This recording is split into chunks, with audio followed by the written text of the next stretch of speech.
What's up? How you doing? Here we are. Beautiful evening today. Beautiful evening. Fresh water.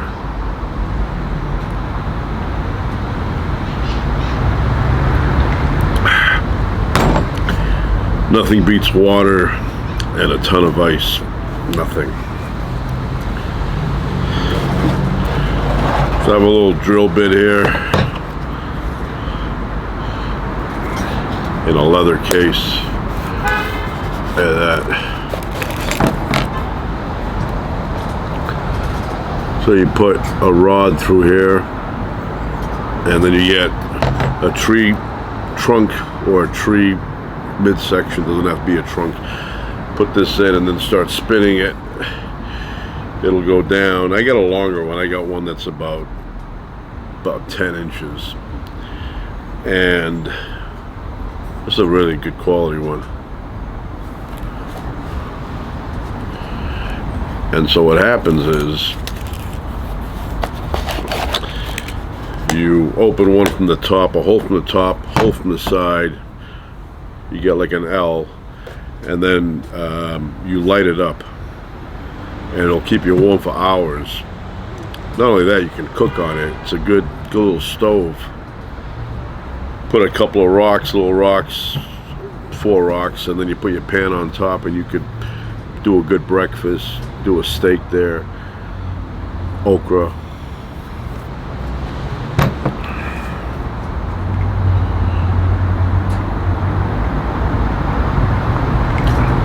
There's a spider up there. I don't know if it's hungry today or something, but usually it starts making its web at around 7 o'clock at night. But today it started making its web at like 2 p.m. Must be hungry. Usually they don't come out that early. So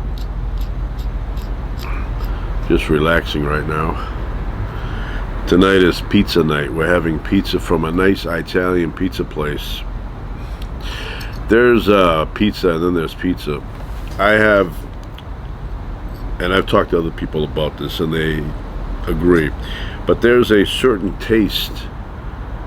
I can't describe it. I have to bring you to a place that has that type of pizza, and for me, just me, that is the #1 pizza. And there's a few places that somehow they talk to each other and they have the recipe for this specific type of pizza, but it's thin, first of all, and the cheese is just fantastic, but the bottom is crisp, a little bit crispy, and it has a flavor that when you have it, you go, that's the pizza I'm talking about. Now, in my time, there's been 2 or 3 places that have had pizza like that. One of them was a bakery, and this bakery, I would always check it out. So me and my father would go fishing when I was a kid. We'd leave the house really early, like 4:15, and on the way to the highway, there was one business that was lights on. So the whole place was dark, and you'd pass by this one place and you could see that there was lights in the back, and that was the bakery. That guy would get up every day bright and early, right? So great bread, but what else they had was pizza, the best pizza. No pizza place in my town made pizza like this bakery did.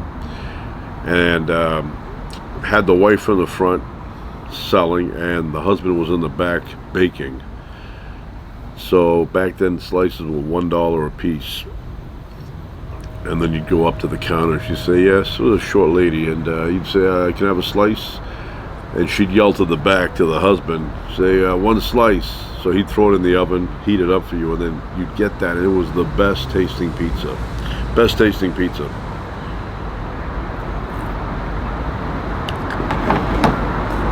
Now, a lot of places make pizza, but there's something about this recipe, and I always want to like videotape one of these guys. And there's one other place. One time I was hanging out with somebody, And we said, I'm kind of hungry. Let's go get something to eat over here. And we sat down, we ordered a pizza, and we ate first bite, and we looked at each other, and we said, that's the pizza. And then he knew what I was talking about, and I knew what he was talking about. I go, I know exactly what you mean. This is the flavor. Can't describe it with words.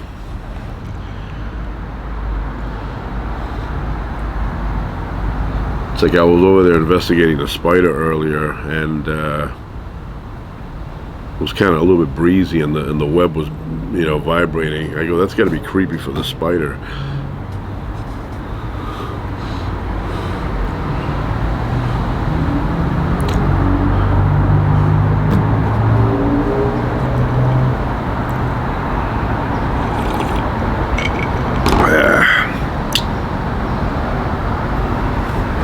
Got this drill bit here. This is a bit thicker, but this one here, if it grabs on really hard and you're holding the drill, it'll spin your wrist. Feel like you're gonna break your wrist.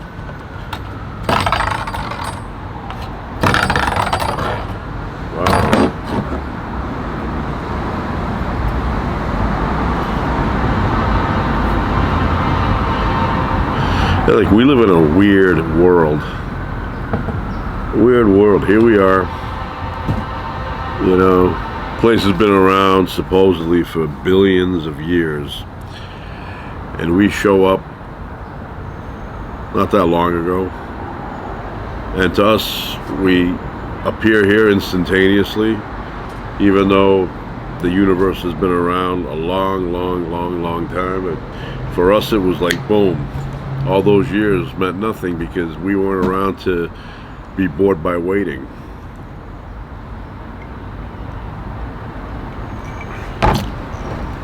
Fascinating place. I mean, we exist. We become desensitized as to how fascinating it is. Think about it all the time. Here we are. We're in a galaxy. We're in a solar system.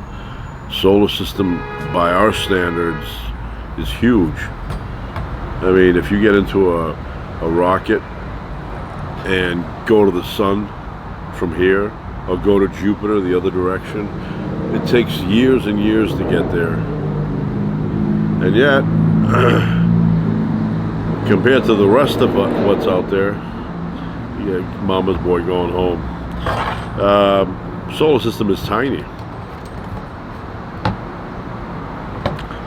So now some scientists say they think that we're in a void, a place where there's not much going on in terms of galaxies.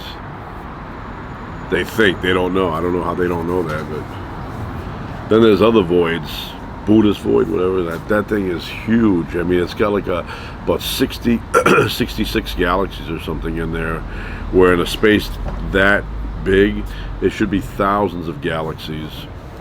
So anybody, if there's life on those galaxies looking around, they would think that universe is not that, I mean, it's pretty empty. But in actuality, that's just an empty void there. That's redundant. That's just a void.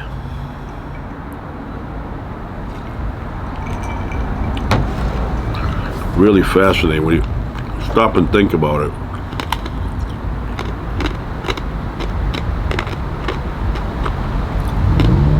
And here we are. We exist somewhere in the universe on a planet. And we really have no idea how we got here. No idea.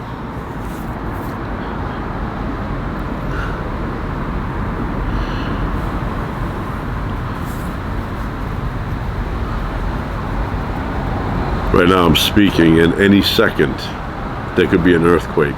You just don't know when it's going to hit. Be like hair shaking, till the fillings of your teeth falling out.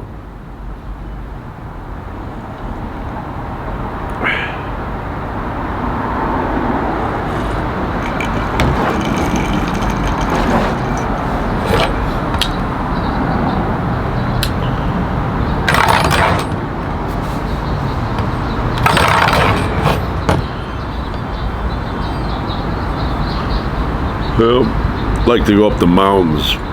Haven't been up the mountains in a while.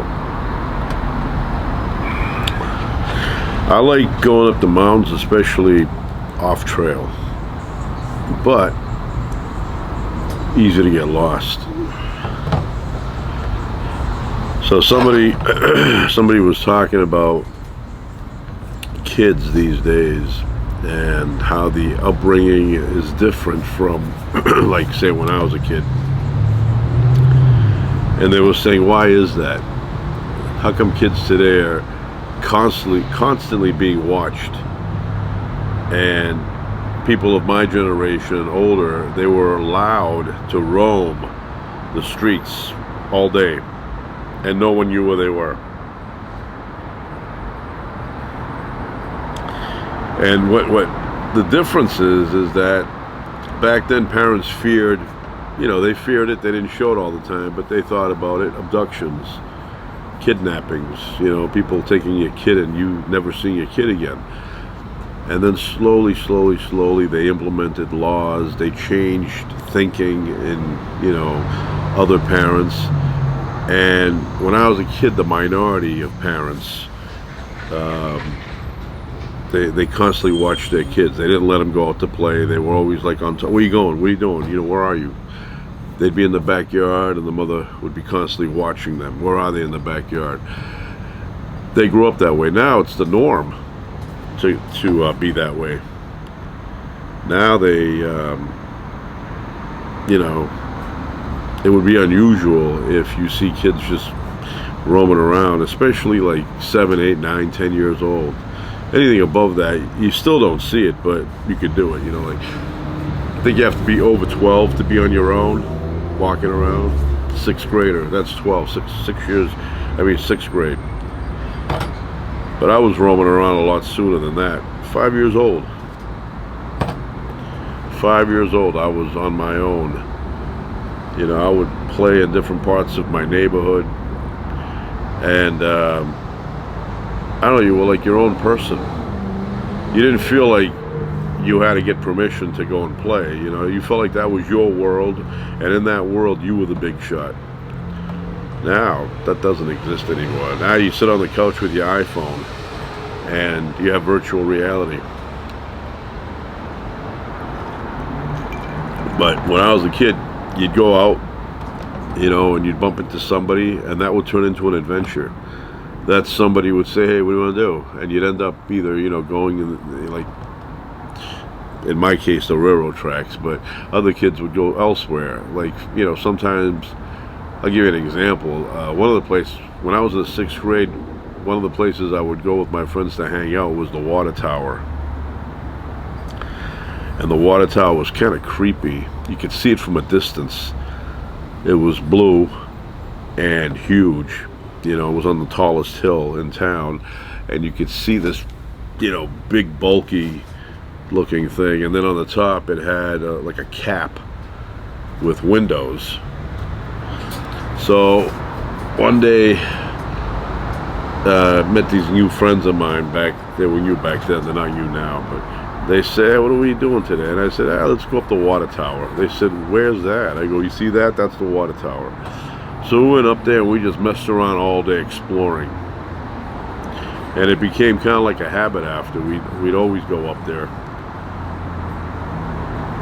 Different times. Now, if you go up there and you don't have an official business up there, somebody will come and ask you, hey, what are you doing here? How old are you? Back then, neighbors would see you going up the hill and they wouldn't say, what are those kids going up there for? But yeah, we played a lot. We explored. We did a lot of things, and we hardly stayed home. I stayed home just for cartoons. Then once the cartoons were over, usually I split. And I remember, you'd wear like your jacket when it was fall time, and you felt like you were on your own in the world. And then eventually you'd get hungry. 6, 7 o'clock, you'd head home. But we were very, very independent. Very independent. You didn't even think about, I belonged to that family. You felt like you were belonging only to yourself, until it was dinner time. And in my house, dinner was always with the family. The other meals, breakfast, everybody had a different time they left home. So you had breakfast on your own. Sometimes you had it with, your parents. Lunch, very rarely did I have lunch with my family, on the weekend especially if we weren't hanging around together. We hung around together a lot if we went to places, together on the weekend. But weekends were usually me and my friends. I've said this before, but I used to go to a rock quarry on a Sunday and play there with my friends. We'd climb over the fence. We were little back then, so it wasn't like the cops could do anything. The only thing they could do is say, get out of here, right?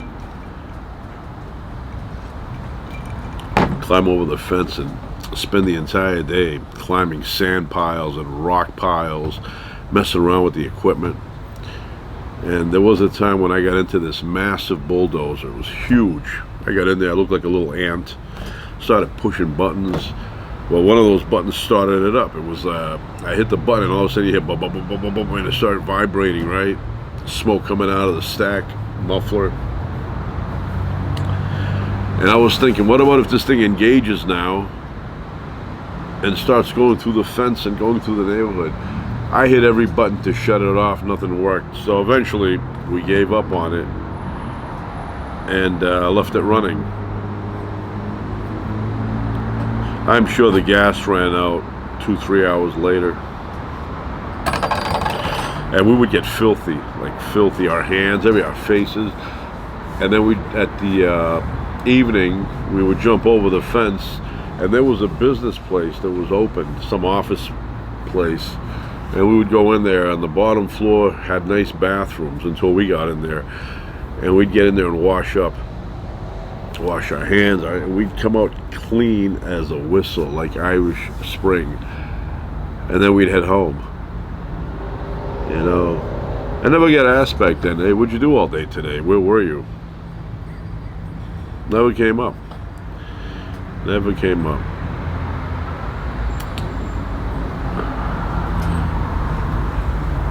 Pretty soon when I hear, hey, food's here.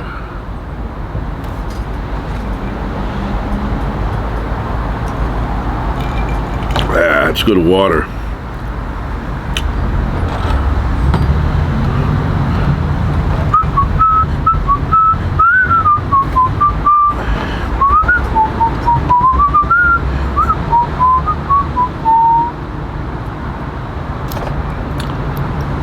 This is for the chain of a bicycle. You can make it longer.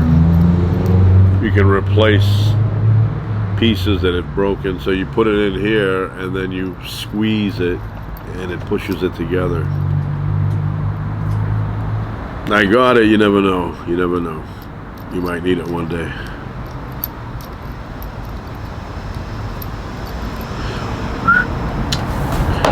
Anyway, that's it.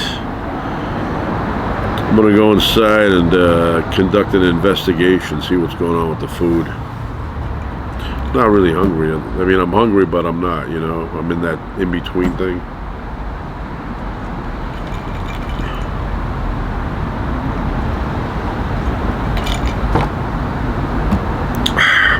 That's it for now. Ciao.